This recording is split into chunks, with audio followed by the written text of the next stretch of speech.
ایک بادشاہ کے 7 بیٹے تھے۔ 7 بیٹے بہت عقلمند اور بہادر تھے، کافی پڑھے لکھے تھے، غرض کے ہر کام میں اپنا ثانی نہیں رکھتے تھے۔ ایک دن بادشاہ کو خیال آیا کہ اب 7 بیٹوں کی شادی کر دینا چاہیے۔ یہ سوچ کر اس نے اپنے وزیر سے مشورہ کیا۔ وزیر نے صلاح دی کہ جہاں پنہا شادی کا پیغام کسی ایسے بادشاہ کے ہاں بھیجیے جس کی 7 بیٹیاں ہوں۔ بادشاہ نے وزیر کی صلاح کو پسند کیا اور قاصدوں کو بلا کر حکم دیا کہ ایسے بادشاہ کا پتہ لگاؤ کہ جس کی 7 بیٹیاں ہوں اور 7 خوبصورت اور شادی کے قابل ہوں۔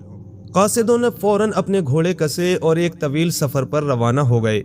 مہینوں گھومنے کے بعد بھی وہ ایسے بادشاہ کا پتہ نہ لگا سکے جس کی 7 خوبصورت اور جوان بیٹیاں ہوں۔ بالآخر وہ مایوس ہو کر واپس وطن کو روانہ ہوئے۔ 3 دن اور 3 رات تک چلنے کے بعد انہوں نے ایک گاؤں میں پڑاؤ کیا۔ اگلے دن جب وہ روانگی کی تیاری کر رہے تھے، انہوں نے 7 گھڑ سواروں کو دیکھا جو اسی طرف چلے آ رہے تھے۔ جب وہ لوگ قریب آئے تو بادشاہ کے قاصدوں نے ان سے پوچھا، آپ لوگ کون ہیں، کہاں سے آئے ہیں اور کہاں جا رہے ہیں؟ اجنبی مسافروں نے جواب دیا، ہمارے بادشاہ کے 7 بیٹیاں ہیں، 7 جوان اور خوبصورت ہے۔ ہم ایسے بادشاہ کی تلاش میں ہیں جس کے 7 جوان اور خوبصورت بیٹے ہوں۔ یہ بات سن کر لڑکے والے قاصد مارے خوشی کے پھولے نہ سمائے اور انہوں نے لڑکی والوں سے اپنا سارا قصہ بیان کر دیا۔ لڑکی والے قاصدوں نے بھی یہ سن کر خدا کا شکر ادا کیا۔ لڑکے والے قاصدوں نے لڑکوں کی تصویریں پیش کی اور لڑکی والوں نے لڑکیوں کی تصاویر ان کے حوالے کر دی۔ جوڑے بہت خوبصورت تھے۔ دونوں طرف کے قاصدوں نے ایک دوسرے سے ہاتھ ملائے اور اپنے اپنے وطن کی طرف روانہ ہو گئے۔ دونوں بادشاہ تصاویر دیکھ کر بہت خوش ہوئے اور خط کتابت کے ذریعے شادی کی تاریخ مقرر ہو گئی اور دونوں طرف شادیانے بجنے لگے۔